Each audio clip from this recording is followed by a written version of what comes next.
Lamar, did you have any questions? Okay. I have a question, but I'll wait until after public comment. Thank you, Madam Mayor. You have a question for me? Oh, I'm sorry. Well, howdy. I'm here to say a few words about the idea that Davis is intending to make our fires illegal. You know, I suppose before I say that, I ought to just suggest that maybe we ought to look at doing other things first, like cutting down on the use of our gasoline-powered cars, or the ending of those leaf-blowing machines that just toss all that air, that dirt up into the air, or the use of those gasoline-powered mowing machines that they know those do a lot of pollution, make a big racket too. And I seen on TV there's some people here that have, you know, the breathing problems, and I have total sympathy, and I understand that there is suffering in the world. And I got nothing but sympathy for those folks. I really do, but it's a real scary world out there. We got global warming. We got the ozone layer going away. All kinds of environmental problems. When you step outside your home, even here in Davis, you don't know what's going to happen. All kinds of terrible things. So I suppose I'm coming down here just to put in a good word for the good things out there in our community, the kind of the wonderful things that we got here. We ought to protect those too. And I think one of those is the beauty of a fire on a cold night.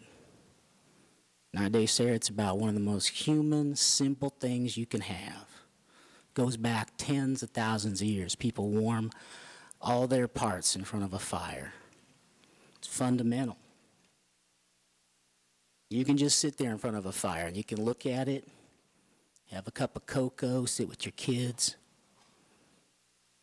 I dare say you can even make like the bunnies do if you got a pretty girl. So I just want to put in that reminder that there's some wonderful things in the world. And we ought not let those scary, terrible things put an end to those wonderful things. We got to protect those simple things like a good old fire and a fireplace. I want to thank you. Oliver Klosshoff with Thank you, Oliver. KH. I thank you.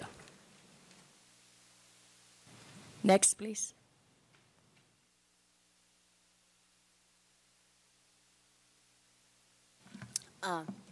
I'd like to follow up on a few things that my husband has said.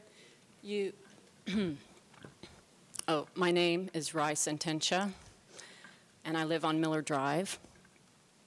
And I'd like to follow up on a few things that he said. As you saw, he's a rather simple man, but I do have a PhD, so I have 3 points to make.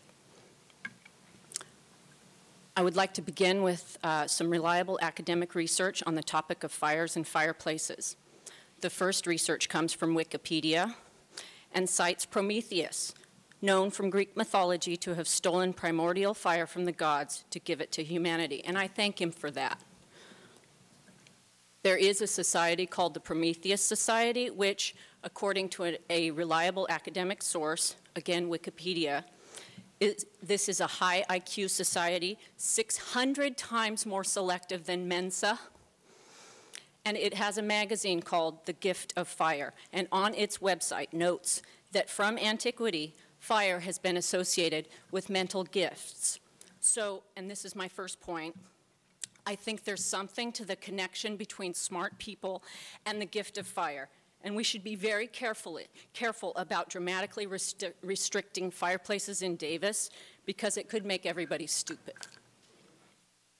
My second point supports what my husband said in favor of the use of fireplaces for many different activities, based both on research and personal observation, which confirms that those relationship properties commonly associated with fire, the qualities of energy, warmth, passion, intensity, burning, friction, and rubbing,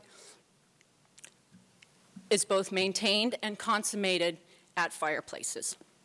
Indeed, one of our first encounters was before a fireplace where we sparked our warm hearts. And I know we're not alone in feeling this, but we may be the only ones here tonight to say so. My third point is that we need to honor the social function of fires. Psychologists studying relationships confirm the steady decline of romantic love in contemporary life. Each year, according to surveys, the average couple loses, quote, a little spark, unquote. That's from the Wall Street Journal. So keeping fires in Davis fireplaces will keep the spark in married coupledom. I'd like to share some excerpts from the experts in support of the warmth of sharing couples that they might feel before a big, really big, humongous set of flames. So, fires and sex are endorsed by the religious community. Howard J. Kleinbell, Jr., who's a licensed marriage, family, and child counselor in the state of California, says, quote, by using your imagination, it's possible to introduce variety and adventure into your sexual experience and to re-eroticize the setting.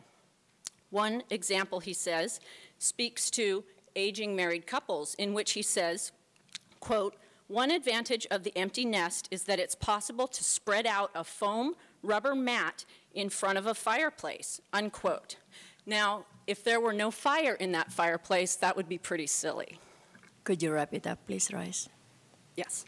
Thank you. So, in closing, I would like to say that another reason that we shouldn't make fires illegal in Davis is supported by more academically informed and therefore reliable research by Gaston Bachelard, The Psychoanalysis of Fire, in which he speaks to the fire-based theory of relationships. Quote, the gentle rubbing separates the parts composed of spirits of air, which are opposed to the passage and the fall of a spirituous substance that we call seminal fluid. This electrical friction or rubbing arouses within us a sensation, a tickling through the sharpness of the points of the spirit of fire in a proportion as the rarefication takes place, and this spirit of fire is accumulated at the place of being rubbed. Thank you, Royce. Thank you. Anyone else?